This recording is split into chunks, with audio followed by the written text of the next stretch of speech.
One. Hello, this is Final Project Team 10 in Northeastern University cs5500. Today we are going to introduce our painting program. Our painting program using SFML, nuclear, catch tool, and the oxygen. In this project, we are trying to achieve multiple people work on same canvas with different color and brushes. Also, clients are able to change background colors. Next, Tianyi will introduce our feature in specifically. Okay, so there are 8 different brush colors. Each client has their independent brush color. So if you're changing one GUI, it will not change on another one. So that way we don't stop user from using their own one. On top of it, there are 4 different painting brushes.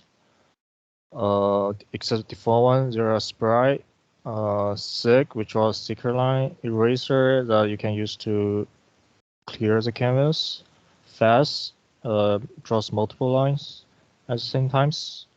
All this painting brush work well with the color. You can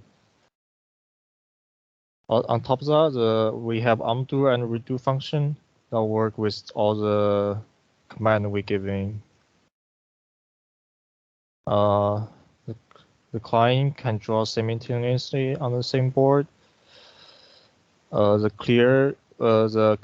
client can choose the color they want to fill out the painting board other than white.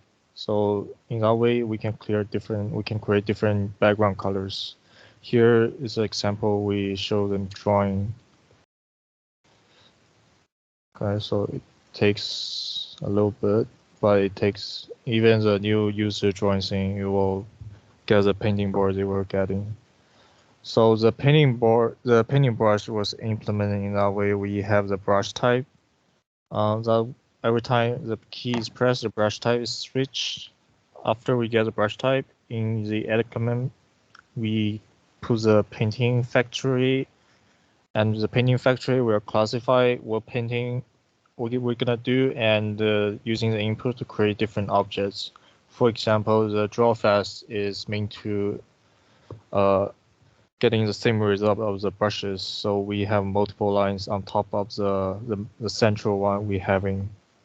Okay, next we'll go through the testing part. So for the testing, we basically used the Catch 2 framework to test our application. And since it was a paint application, the main goal was to test if our drawing is like our commands draw in the right position and the right color, and with the right color. And once we draw at these positions, we wanted to see if the undo and redo operations work correctly. That is, the pixels are removed correctly and the pixels are redone correctly. We did this for each component, then we did it multiple times to test that it doesn't fail even if you draw multiple times. And finally, we tested the painting application between the client and the server and whether they connect and send and receive commands correctly. Now, Yash will talk about the future work. Yeah, coming to the future scope, currently both the windows are different and they have separate entities. Moving further, we would like to integrate them into one window so that the paint board and the functionalities that we choose are in one single entity. Along with that, we would also want to add another feature such as drawing shapes like circles and rectangles, or lines. And finally, we would like to deploy this on a website where the end users will have an easier access than a desktop application. And that's it. Thank you.